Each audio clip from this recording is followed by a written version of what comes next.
That was a Talladega race, to say the least. Welcome, everybody. Make sure y'all like the stream, everything on that. Sorry for being a little long. I was having some fun watching the end of that race and just had to take it on in. But I'm going to say this, man. That was probably one of the best Dega races I've seen in a long while. I know they wrecked at the end, but you know what? I really, really liked the fact that they didn't wreck the whole time. Really quick, I said I would address this really quick when we started. Sly Supersonic, I believe you left the last super chat yesterday. Was it you that left the last one? Let me double check. Yes, and you had said that, hey, did you notice the trucks yesterday? It sounded like the Gen 4. Did NASCAR switch in, the different exhaust? I don't know, but it sounded really good. But let's talk about today, the here and now, Talladega, the Cup race. I thought it was a lot of fun to watch. They were 3 and 4 wide a lot. I know Ty Gibbs complained a little bit about the package. I didn't see a real problem with it personally.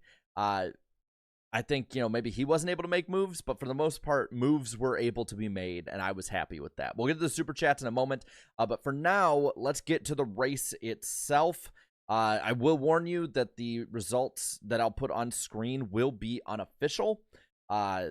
NASCAR still sifting through, I think, a little bit with it, but I think the results we have at the moment are the final results. These are at least the ones on NASCAR.com. But the 2023 Yellowwood 500 was 188 laps long. We had an actual good race to the finish in this one, which we don't get very often in super speedway racing in the modern day, so I'm happy with that. We had 70 lead changes. We were 18 lead changes off from tying the record number of lead changes in a NASCAR race. 24 leaders were in this race, only 4 cautions, 3 hours, 7 minutes, 23 seconds on the day. So a really fun race there. I won't have my normal playoff standings to pull up, so I'm going to have to use Twitter for it. But I will have those to you in a moment. But Blaney, he is going to get the win in this one and move himself on to the round of 8.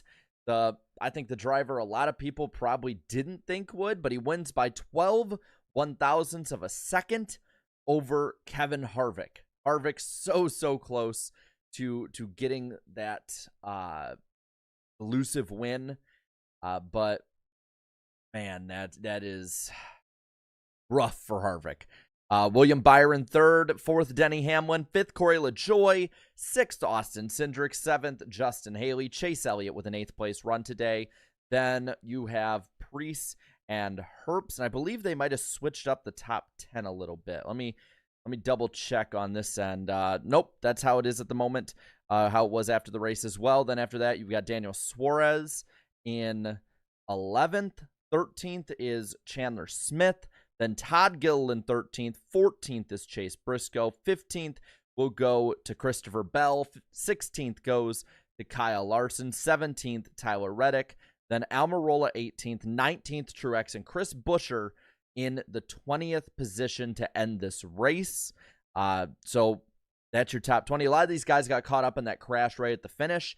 I don't know. Do you count that as a big one if it's technically not a caution and it was after the race? I mean, I get, in technicality it is, but when you count it on the score sheet, I don't think you can count it as a big one. Maybe that'll make that a poll.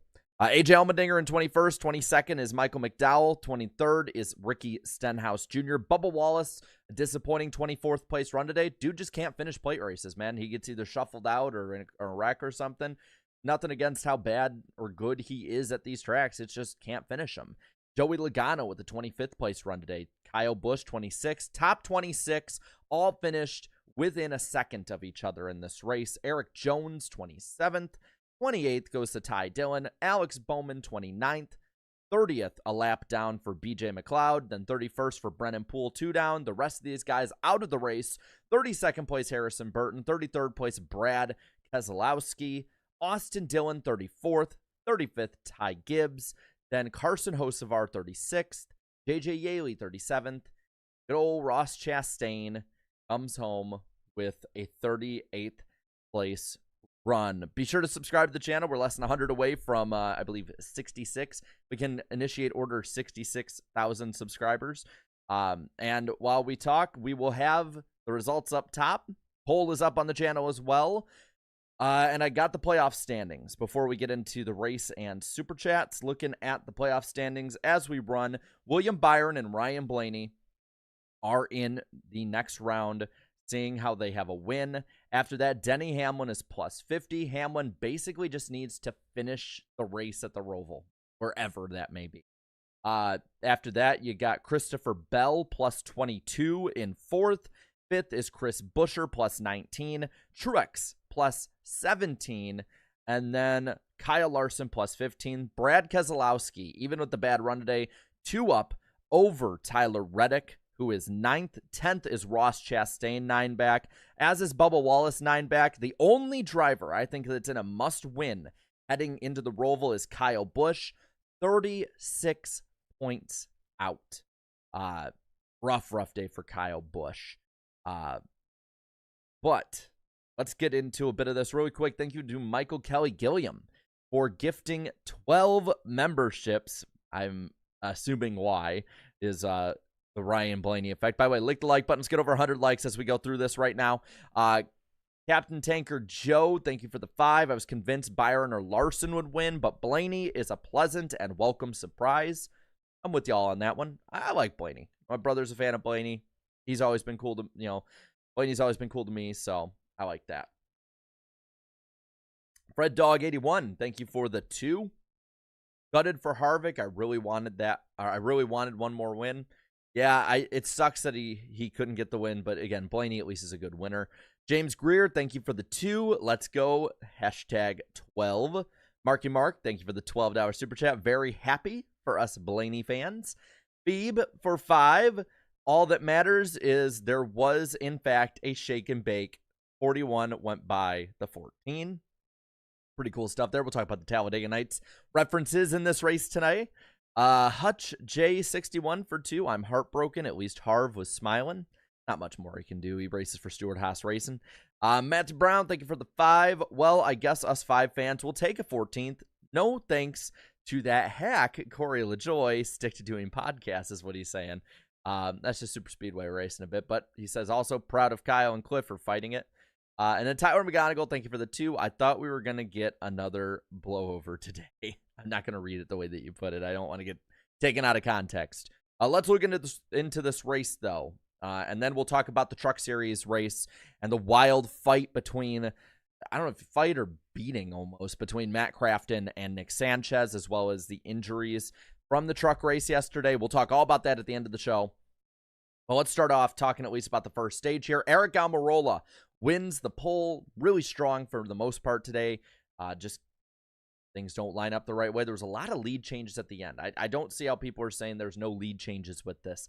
Just because we don't have 4-wide racing, 12 rows deep, which is impossible, but but just because we didn't have that does not mean this was a bad race. I thought it was a really, really good race.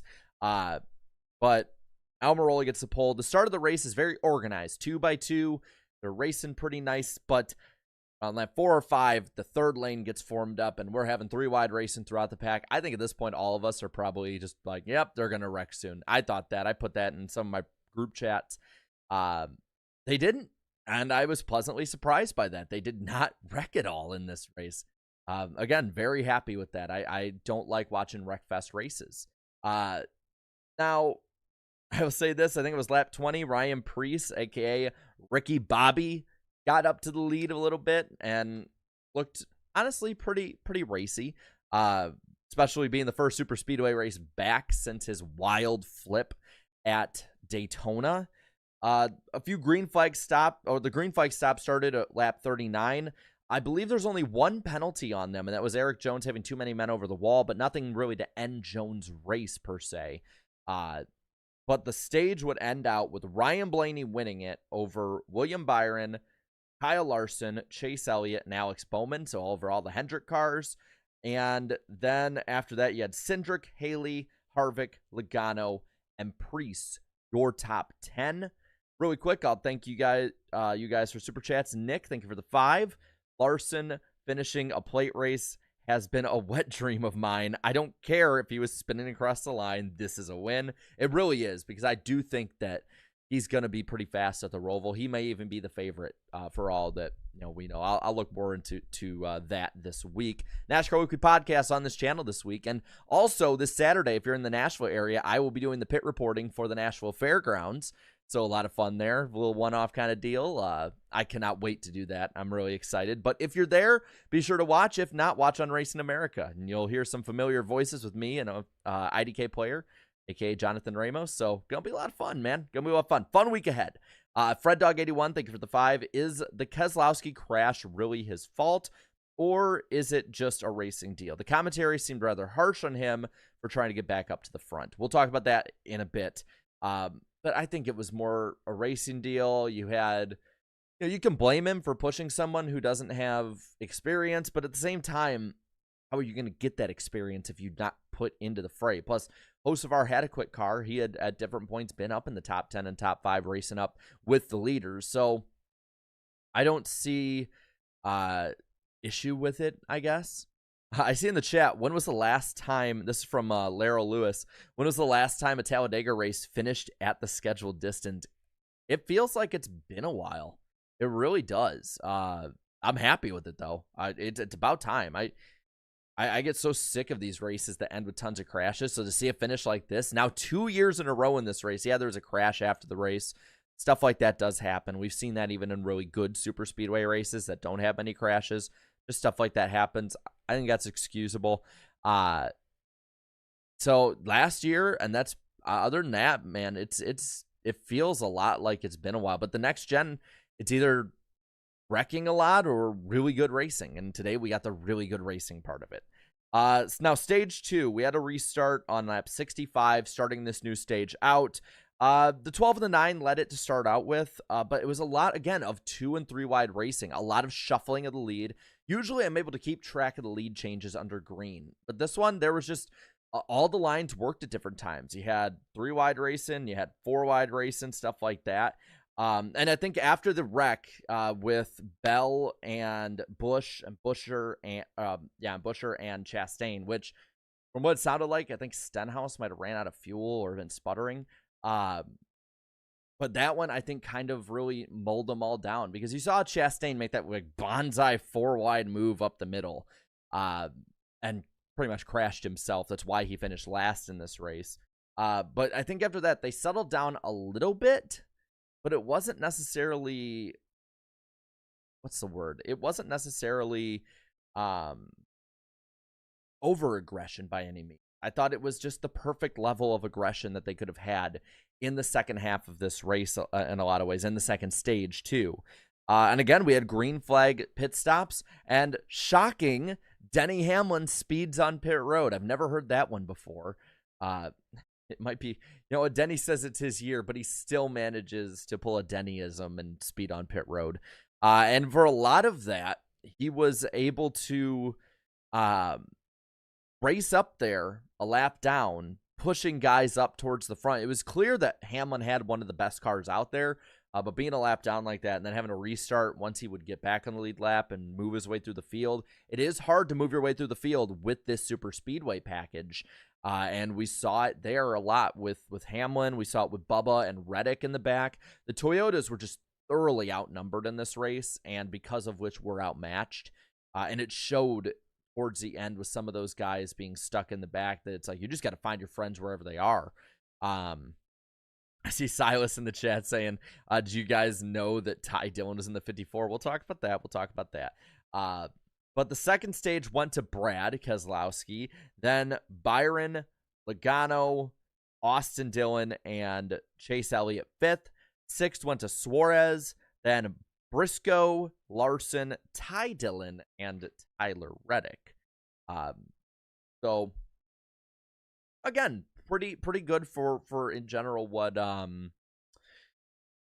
what we were, I think, accustomed to and probably waiting for. I know this whole race I was waiting for that giant ass crash to happen. And yeah, we had a big crash and we'll talk about that, but I was waiting for that major wreck that takes out half the field and changes the complexion of the race, and we really never got that, which I'm fine with.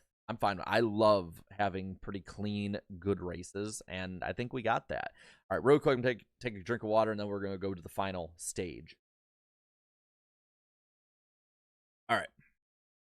Now, final stage starts up in the pits.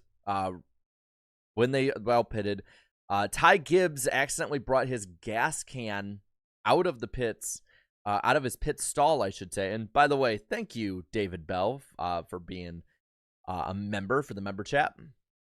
But it caught fire, and there was a pretty damn big fire in pit road. I'm glad that it didn't, explode or anything more major than the fire there was. Still pretty scary to having different guys have to drive around it, and luckily not drive through it. But pretty, in lack of a better term, explosive way to start out stage number 3, the final stage. Really quick, I do want to ask you guys a poll, yes or no question. Does Kevin Harvick win in 2023? I'm very interested. So does Kevin Harvick win in 2023? Don't you mean Ty Dillon? I love that. Like, now I'm like second guessing myself because of how much they kept mixing up the two on pit road. But here you go. Here's your poll. I keep forgetting that I need to ask you guys more polls. I have fun with these. But I wrote down around lap 130, I want to say, give or take, maybe 135. I have it written in my notes.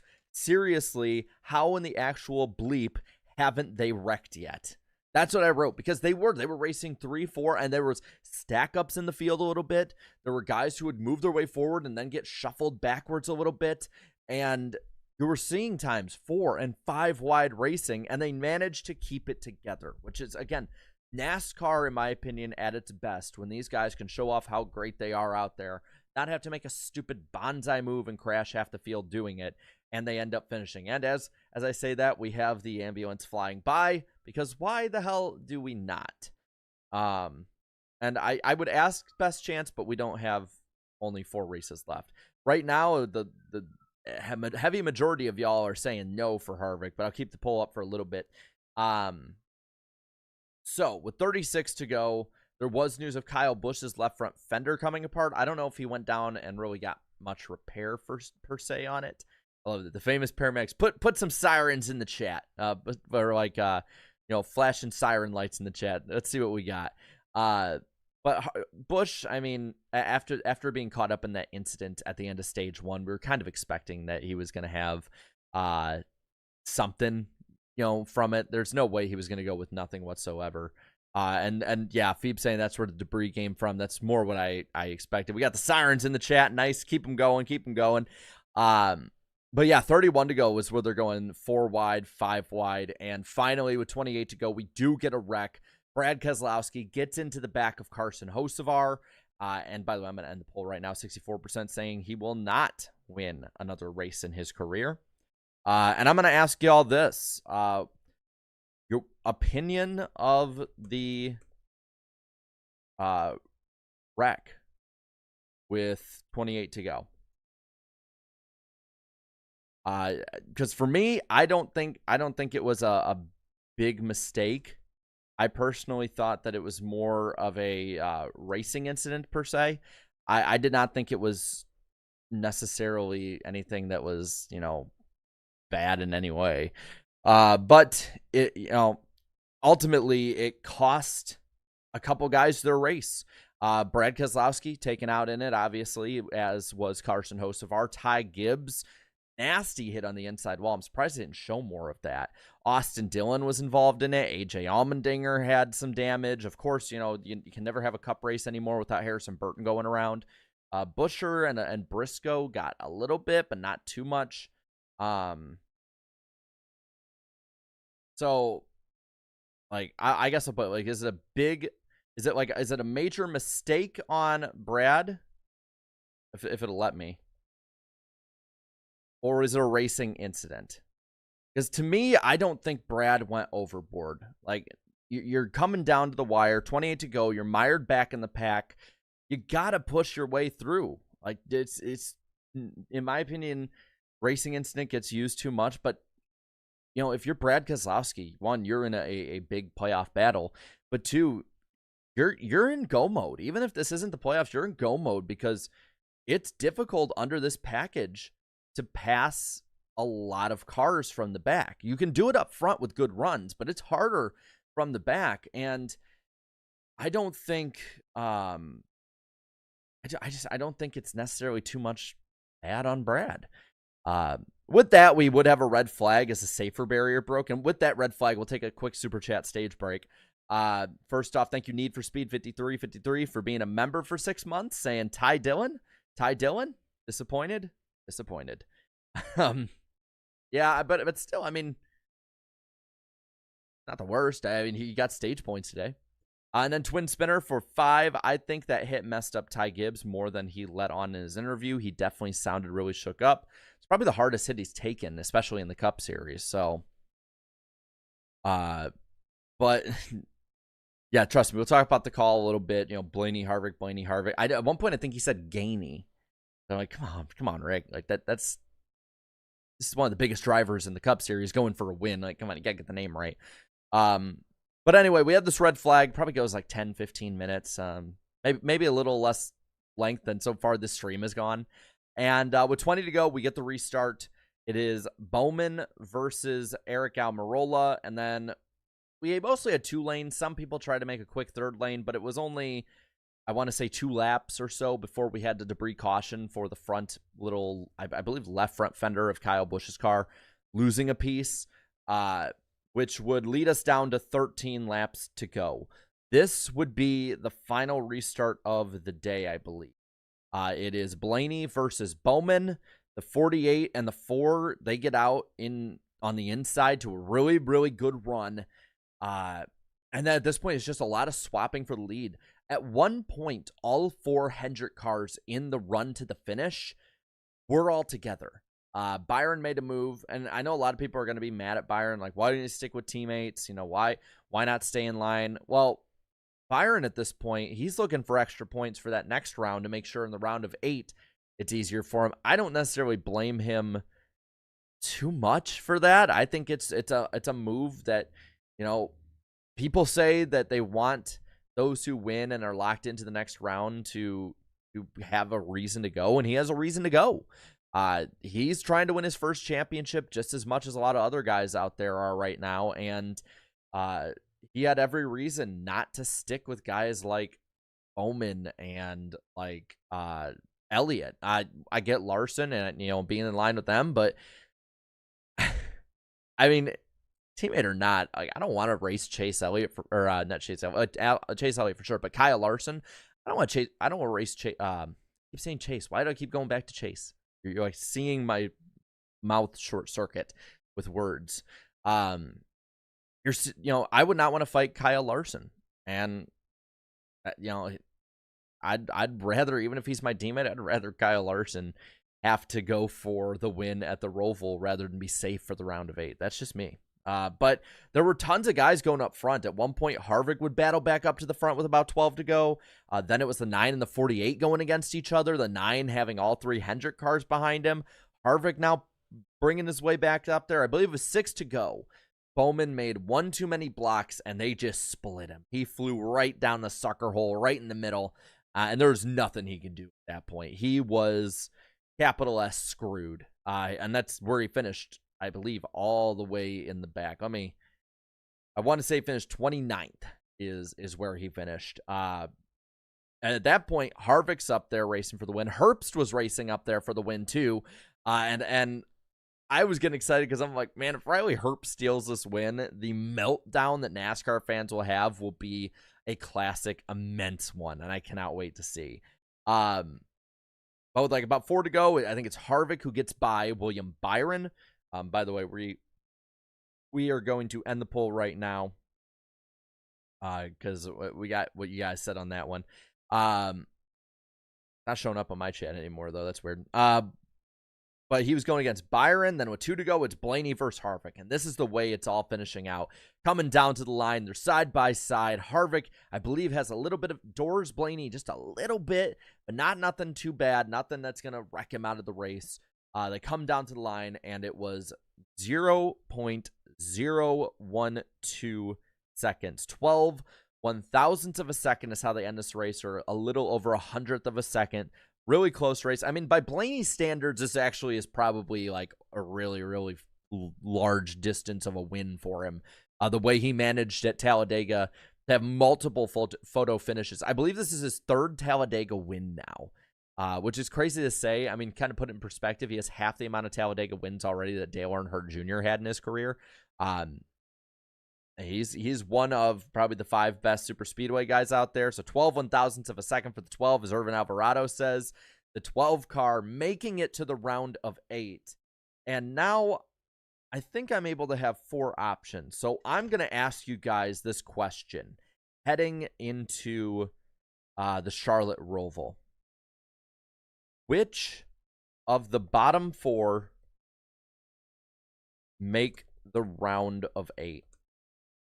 And your options for this are Tyler Reddick, someone who many last year considered the road course king of the next-gen era, Ross Chastain, who just seems to never go away. And I'll even put how far behind they are for y'all, too, just so that you have a little more context. So Tyler Reddick is minus 2 points behind 8th place Brad Keselowski. Then you got Ross Chastain 9 points back. After that, you got Bubba Wallace, who is also 9 points back. You're not going to think of Bubba Wallace as somebody who can do well at the Roval, but in the last 3 seasons, he's consecutively gotten better and better finishes, leading up to last year's top 10. Bubba Wallace gets lucky or even has relatively good runs at road courses. If he's able to get some stage points in this race, he might be a real and viable threat coming to the end. Or do you get Kyle Busch, someone who has been pretty awful in the opening years of the Roval? Last couple of years, not as much, but 36 points out. He is almost certainly in a must-win scenario. Starting the poll now. Here is what you got. I want to see what you guys think really quick, looking at some of these super chats, and we'll talk a little bit more here about Talladega. Both trucks yesterday between the fight. We got to talk about the fight. We definitely got to talk about the fight, as well as the injuries. I believe Stuart Friesen, by the way, got released. His injuries are relatively minor, so there is that to look at as a positive. But let's really quick look at some of these here. So Twin Spinner, I believe yours is the last one I looked at. Shadowfire Sin for 5:23:11 more than anyone, but Truex, Bell, and Buescher will be a force at the Roval, of which I will be at. Anyone from NWP going? I do not think so. But NWP is on this channel, I believe, this week. October 4th at 8 p.m. Eastern Time. Going to be a lot of fun. And again, for those of you who are just coming in right now, I will be at the Nashville Fairgrounds doing some pit reporting during the racing action on Saturday night. If you're going to be there, be sure to say hi. I cannot wait to see y'all. If you're going to be in the area, come on out. If not, Racing America has it. It'll be on after the Roval race at for the Xfinity Series, which will be on Big NBC next. Also, then, Shadowfire Link says, for 2, do you think Denny surpasses Harvick in wins? If Denny races a few more years, yeah, I think so. I don't see Denny stopping winning too soon. So I see that happening. But yeah, definitely, like Irvin said, come on over Wednesday night to my channel. Come on back. Subscribe if you're new. We're trying to hit 66K. That'll be our order 66. Nice. I love that. Thank you, man, dude. 03 videos for the Canadian 5. Race of the year. That had me on the edge of my seat from start to finish. Super bummed for Harvick, though. I really thought he had it. We're going to end the poll also because I do want to ask if y'all think this is race of the year. So which of the bottom 4 makes the round of 8? 63% of y'all are going Tyler Reddick. 15% say Chastain. 12 for Bubba Wallace. Only 8 for driver 8, Kyle Busch. And let's get another poll set up right here.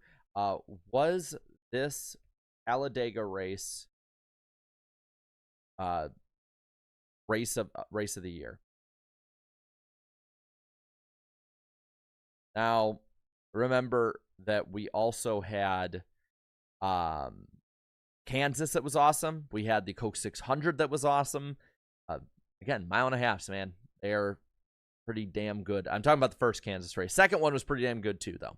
But was this Talladega race of the year? Yes or no? Really quick, let's get into Talladega yesterday. It's very odd that we talk about the Talladega truck race right after the Cup race, but we had, I would say, some fireworks flying off. First off, I do want to give an update on Greg Van Alst. He has a broken vertebra, so quick healing to him. I hope the best for him, and hope we see him at a track soon. That sucks. I mean, we saw the same thing happen to Alex Bowman off track this year. Denny Hamlin's had that injury. I believe Eric Almirola had that injury at one point, I want to say. It definitely affects a driver. So I'm hoping a quick recovery for him. If you pray, prayers for him too. And again, we hope to see, probably will be the end of his season NASCAR racing wise, unfortunately, if he was planning on doing anything else. But again, hoping for a quick recovery. As for the fight between Nick Sanchez and Matt Crafton, a fight that we do not have the full story on. I know we all have a lot of opinions on. We do not have a full story on it. We have only seen what the cameras caught and gotten the hearsay here or there. Nick Sanchez says that Matt Crafton gave him a sucker punch, tapped him on the shoulder, he turned around, bam, punched, and then ganged up on by a bunch of Crafton's guys. Crafton is saying that that wasn't the case. There was a bit more talking, and then the altercation started. I don't want to say too awful much because there is not that information there. But if I was inclined to believe anyone, and based on some of the eyewitnesses that have already talked about it, it does seem like Sanchez has a little more strength in his story. I'll just say that. But it's kind of like what Irvin says in the chat. It's a he said moment. I mean, unless somebody has a true recording of how it started up, all we're seeing is a bloodied up Nick Sanchez who got beat up by somebody over half of his age.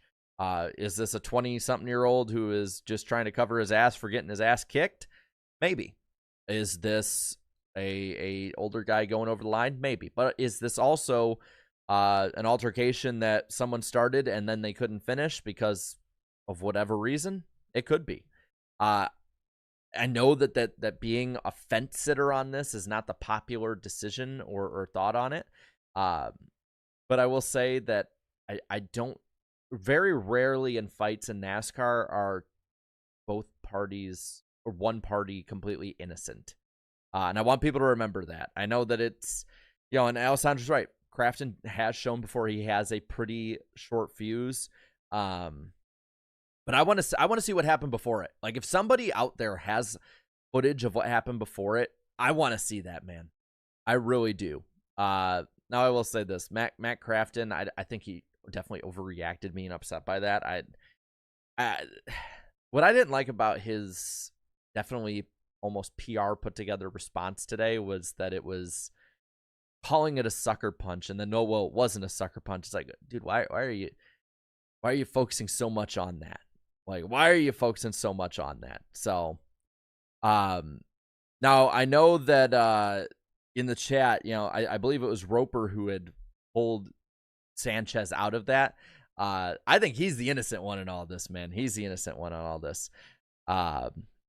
But yeah, I think you're right in the chat. You probably have to pay to see at this point. But it really is one of those like, well, he said this and he didn't say this. Yeah, I don't believe Roper saying anything about it. I will say it is fun seeing actual fights and not just shoving matches in NASCAR, but okay, I know people will probably be upset by this one too, but I'm just going to say it. Saying you're going to effing kill somebody, I don't care what the situation is, when you have your sponsor's name on your chest. Listen, I know it's heat of the moment, but that is definitely not a great look. And I have a feeling NASCAR probably will talk to him about it. I personally don't think NASCAR has the grounds to suspend Crafton, even if the story Sanchez said is completely true. And that's merely because NASCAR opened this can of worms about 15 years ago with the Boys Have At It, and they've really never drawn a line in the sand of what kind of fighting is too much. And if it's really something where the cameras didn't catch it, like they probably will make some kind of penalty about it. I don't think the grounds are there to make one off of it, just because there is no clear evidence on it, and that's, I think, what sucks about it. if anyone does get suspended, it's going to be Crafton. And I think, yeah, maybe probably Sanchez will be fined if I had to guess. That would be my guess on it. But that was the truck race. I want to go back on this cup race. This cup race was a ton of fun. And I see on the top, you probably can see the results are going. So I'm going to read back through the results really quick, and we'll go through the playoffs and then anything else we want to talk about before we head to the Roval. I will not be live after the Xfinity Roval, more than likely. I'll be at the fairgrounds, but we will definitely be live at the conclusion of the cup race. There's only 5 weeks left of the NASCAR season, y'all. So get the racing in while you can. Subscribe here if you're new. We talk all about it whenever we can, and we will be talking all week about a lot of these fun and interesting storylines coming out of it. But Blaney with the win over Harvick by 12 1,000ths of a second for the 12 car. Then you got William Byron in third. Fourth is Hamlin. Fifth, Corey LaJoie. Sixth, Austin Cindric. Seventh, Justin Haley. Chase Elliott, eighth. Ninth is Ryan Preece. Riley Herbst with a 10th place finish. Another top 10 for him in the Cup Series. Then Daniel Suarez in 11th. 12th, Chandler Smith. 13th, Todd Gilliland. 14th, Chase Briscoe. Then Christopher Bell, 15th. Larson, Reddick, Almirola, Truex, and Buescher, your top 20. After that, you got AJ Allmendinger in 21st. 22nd is Michael McDowell. Then 23rd is Ricky Stenhouse Jr. 24th, Bubba Wallace. 25th, Joey Logano. Kyle Busch with the 26th place run today. 27th, Eric Jones. 28th, Ty Dillon. Disappointing, but still pretty racy up there. Then last on the lead lap, 29th, Alex Bowman finishes a second and a half off the lead. Usually someone finishing a second and a half off the lead is finishing second to fifth in a race. Just that's how close the pack was today. BJ McLeod will round out the top 30, finishing a lap down.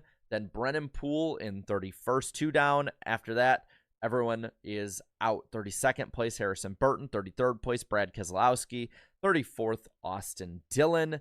35th is Ty Gibbs. 36th, Carson Hocevar. 37th, J.J. Yaley. And Ross Chastain finishing dead last in 38th. Playoff standings as we run. Byron and Blaney are in with a win to the round of 8. Then 50 ahead of 9th is Denny Hamlin. Then 22 above is Christopher Bell. Buescher plus 19. Truex plus 17. Larson plus 15. And Brad Keselowski to above Tyler Reddick, who's in 9th. Then you got Ross Chastain and Bubba Wallace 9 back. And in the only must-win scenario of this, I think, is Kyle Busch minus 36. Now, one more little thing here I wanted to bring up if I can scroll to it. I want to see. My dad won $65 with Blaney winning today. So good stuff there. So, Dad, if you're watching, congrats on the winnings. That is good stuff. And thank you to the Real O Baby for 10. In Craftson's post, he said that Nick Sanchez tried to kill him on the track multiple times and was told by thinking it was NASCAR officials to lay off his truck. I didn't know that. I read it. It was definitely a weird read through. I'll say that. Then Fred Dog 81, thank you for the 2. Will NASCAR finally get off their ass about the 24 schedule?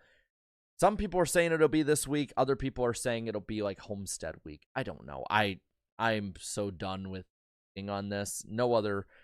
I don't think any other. But sports fans and professional sports have to wait this damn long for the next season schedule. By the way, ending the poll now, was this Talladega race of the year? 56% say yes to 44 no. I think y'all liked it. I liked it. I had a lot of fun. I had a lot of fun in the stream. And thank y'all so much for watching the stream this week. We will be live on this channel on Wednesday, October 4th. We got videos all week, some shorts coming out soon. And I'll be live at the Nashville Fairgrounds as pit reporter for a little one-off fun deal on Saturday. Maybe it'll be something more in the future. Who knows? And then live for the Roval post-race right after the race on Sunday. But thank you guys so much for coming in. Thank you for the support. Thank you for all the fun comments you're leaving. Y'all have a good night. I cannot wait to see you this week. And until then, have a good one. Night, y'all.